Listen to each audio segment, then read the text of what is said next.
Peace be with you. Language is a tool. It is a powerful tool given to human beings from God, and like all the other tools we possess, it can be used for good or for evil. I'm going to use this tool now to tell you what God says about this, but the devil uses this tool as well in order to lie to us, to lead us astray, and to ruin our world, to ruin our lives, to ruin our communities. It is very important for every Muslim to understand this, to know this, because although this is an easy thing to conceptualize, it is certainly not an easy thing to apply to our lives. In the 49th chapter of the Quran, verses 11 and 12, God talks about importance of abstaining from slander, abstaining from ridiculing other people, abstaining from bullying other people, using language to bully other people. God said, "O you who believe, let not people ridicule others, perhaps they may be better than they, nor women other women, perhaps they may be better than they. And do not find fault with your own people, nor call each other by nicknames. Evil is a bad name after faith, and whoever does not change, these are the unjust." So when you hear this commandment, and if you still call people by derogatory nicknames and make fun of them and poke at them and think that you are better than them, because the only way that you do that to people is if you think that you are better than them. You don't poke at people who you think are better than you. You don't call them by derogatory names. Doing this is just a manifestation of arrogance. Then God goes on to say, "O you who believe, avoid most assumptions, for surely in some cases assumption is a sin. And do not spy on each other, nor talk behind each other's backs." That's gossip. How many times do we do that? "Do you like to eat the flesh of your dead brother? But no, you abhor it. And be careful of your duty to God. Surely God is oft returning and merciful." Talking behind people's backs, slandering them, is akin to eating the flesh of your dead brother. Now you go and now imagine your relative dies and you run up to them with a knife, you cut off a piece of meat and you just start eating it. That is how disgusting it is when we slander other people, when we talk behind their backs. And unfortunately, most of us do it. If you put yourself in a position where people are doing that, it is very difficult to stay away from that, because then you are the outsider and you know those people are going to talk about you as well. It is better when you hear people to do that, never to go around those people again, or at least try to correct them, because we've all made that mistake. We all carry that sin at some point, and that is why I said, although this is very easy to conceptualize, it is very, very difficult to put into practice, because the devil is behind every door and always constantly calling us to do this. Then in the 24th chapter of the Quran, there is an example of this kind of behavior, and it is directed at women. The greatest danger to women in societies is slander. Men are more prone to fall victim to actual physical violence, whereas women usually get their reputation destroyed. So this example pertains to women, but it just demonstrates how much God hates this. In the 24th chapter of the Quran, verse 4, God says, "And those who accuse free women, then do not bring 4 witnesses, flog them 80 stripes, and do not admit any evidence from them ever. And these it is that are the transgressors."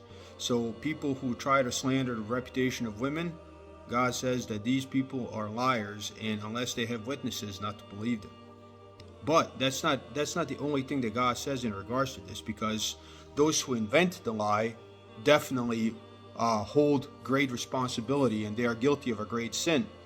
But that's not where it stops, because God says that those who transmit it, if you have not seen it and they have not had 4 witnesses, and now you transmit this in order to further ruin this person's reputation, then you yourself are guilty of sin.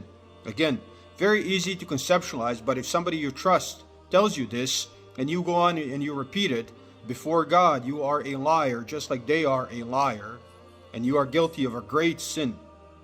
In the 24th chapter of the Quran, verse 15, God says, "When you received it with your tongues and spoke with your mouth what you had no knowledge of, and you deemed it an easy matter, a little matter, while with God it was grievous." Grievous, like eating the flesh of your dead relative. So that is one example of behavior that Muslims should never, ever, ever allow themselves to sink into. There are other things where language is a danger that God wants us to know about. We live in an era of fake news. People who are unjust, for example, take the government of Israel. They will seek to disseminate fake news in order to sow division and sectarianism, in order to weaken the Muslims. Like, for example, if you read the Yanon plan, you will see that that is a part of the plan. People will use media in order to get people afraid, and people will just run and repeat everything they hear. And God warns us against this. In the 49th chapter of the Quran, verse 6, God says, "O you who believe, if an evildoer comes to you with a report, look carefully into it, lest you harm a people in ignorance, then be sorry for what you have done." An evildoer in this instance is your mass media.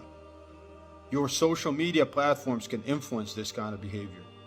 So look carefully into it, lest you're going to harm people and then be sorry for what you have done. Or in the 17th chapter of the Quran, verse 36, God tells us that we're going to be responsible for this. "And do not follow that of which you do not have any knowledge. Surely the hearing and the sight and the heart, all of these will be questioned about that." If you don't know and you go on and you spread it about, you're going to be responsible on the judgment day. Also in the 4th chapter of the Quran, verse 83, God says, again, this goes back, this can be most clearly understood in the face of the Israeli propaganda that has been utilized to discredit and demonize Palestinian people, so all kinds of violence against them is justified. In the 4th chapter of the Quran, verse 83, God tells us, "And when there comes to them news of security or fear, they spread it abroad. And if they had referred it to the messenger and to those in authority among them, those among them who can search out the knowledge of it would have known it. And were it not for the grace of God upon you and his mercy, you would have certainly followed the devil, except a few." So again, do not repeat everything you hear.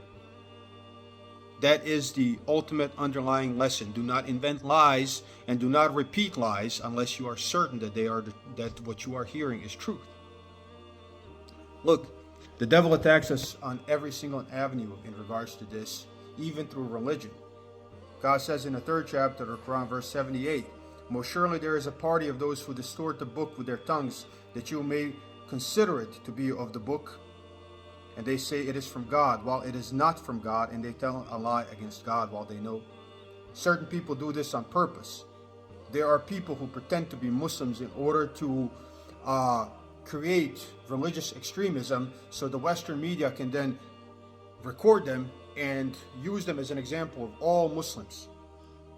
There are other people who are ignorant who do this. I've had several people walk up to me in messages because they see, they know I'm a revert, and they tell me, "Oh, this is in the Quran." It's like, no, brother, that's not in the Quran. So don't be one of those people. And also in the 2nd chapter of the Quran, verse 79, God tells us, "Woe then to those who write the book with their hands and say this is from God, so that they may take it for a small price. Therefore woe to them for what their hands have written, and woe to them for what they earn." Again, people are going to use language in order to confuse you on religion, in order to slander you or the family you love or your community or your religion or something like that. People are going to use it to ruin reputations, to really harm people. Language is a tool and it has to be used properly. And this is what God tells us. And the best way to know to use language properly is 1, tell the truth. 2, do not participate in gossip. 3, do not spread the news that you have no certainty of, even if they come to you, somebody you trust. 4, especially the evildoers, people who do not judge by what God has revealed, even if they claim to be religious, do not trust them. And do not spread what they say unless you can verify it yourself. This is what God teaches us in the Quran. Peace be.